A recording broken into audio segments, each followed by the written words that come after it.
ابتدا ہے رب ذوالجلال کے بابرکت نام سے جو دلوں کے بید خوب جانتا ہے۔ دیکھتی آنکھوں سنتے کانوں بندہ ناچیز کا سلام پہنچے۔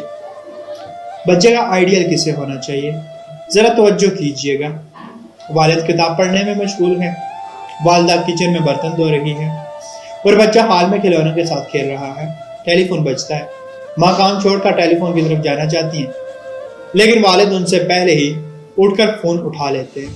فون پر بات کر کے دوبارہ مطالعہ شروع کر دیتے ہیں۔ والد گھر میں نہیں، بچہ مسلسل ماں کا دامن کھینچ رہا ہے کہ میرے ساتھ کھیلے، لیکن ماں کھانا بنانے میں مصروف ہے، اس لیے کہتی ہے تھوڑا صبر کرو، چند منٹ بعد آؤں گی۔ اچانک فون بجتا ہے، ماں کام چھوڑ کر فون اٹھاتی ہے۔ بچہ چند دنوں سے اس بات کو نوٹ کر رہا ہے، فون کی آواز سن کر کام چھوڑ کر جواب دینا۔ آج بھی فون بجا، بچہ جو کاپی میں رنگ کر رہا تھا فوراً فون کا جواب دینے اٹھا۔ سب سے پہلے اس نے فون اٹھایا، لیکن ماں نے مسکرا کر اس کے ہاتھوں سے فون لے لیا۔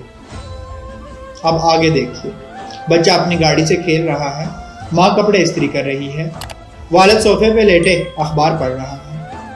مسجد سے اذان کی آواز آتی ہے، بچہ سر اٹھا کر ایک نظر باہر ڈالتا ہے اور آواز کو ڈھونڈتا ہے، پھر ایک نظر اپنے والدین پر، کوئی خاص حرکت نہیں دیکھی، دوبارہ کھیلنے میں مصروف ہو گیا۔ ماں پھلوں کی پلیٹ لے کر والد کے نزدیک بیٹھتی ہے، بچے کو اپنی گود میں بٹھاتی ہے، سب میوے کھانے میں مصروف ہیں۔ اذان کی آواز آتی ہے، بچہ پھر آواز کی طرف توجہ کرتا ہے، والدین کی طرف سے کوئی اقدام دیکھنا چاہتا ہے، لیکن چند روز تک ایسا ہی ہوتا ہے۔ آج پھر گھر میں سب اپنے کاموں میں لگے ہوئے ہیں اور بچہ کھیلنے میں۔ اذان کی آواز آتی ہے، لیکن بچہ سر اٹھا کر بھی نہیں دیکھتا۔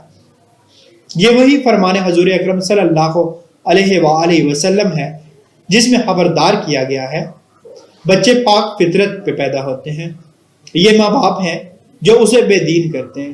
اگر والدین اذان کی آواز سن کر کام کاج چھوڑ کر نماز کی طرف جائیں تو بچے کے تخت شعور میں محفوظ ہو جائے گا کہ اذان کی آواز آئے تو کیا کرنا ہوتا ہے، جیسے فون کی آواز کے بعد کا رد عمل اس کے ذہن میں رہ گیا تھا۔